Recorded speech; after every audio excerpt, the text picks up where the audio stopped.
欢迎大家又回来我的频道。今天想要给大家分享的是自制纯正无添加的鱼松，而且今天分别会分享用金枪鱼和三文鱼做的2种鱼松。先来分享三文鱼松，这是一块150克的三文鱼，我加了少许的料酒，然后就放进煮滚水的蒸锅内，大火蒸8分钟。做鱼松呢是不要鱼皮的，所以蒸好以后我们就把鱼皮去除，接着就把鱼肉弄碎。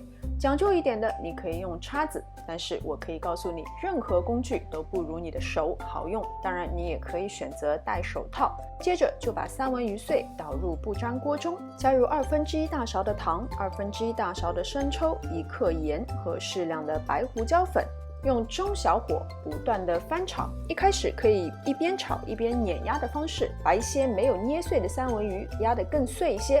接着呢，我们就要用不断画圈的方式，目的是为了让鱼肉互相摩擦，从而使它们快速的起溶。我大概一共是炒了将近20分钟的样子吧。快要炒好的时候呢，也可以先试一下味道，如果觉得什么不够，就再添加什么。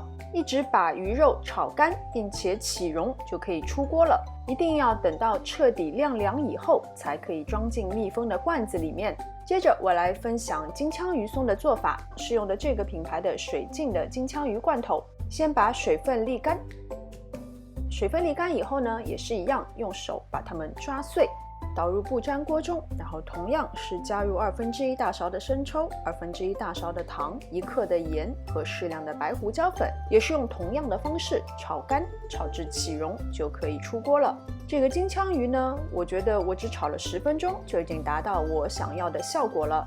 调味料的部分呢，你可以根据自己的喜好进行调整。如果是做给小宝宝当辅食吃的话，也可以不放任何的调味料。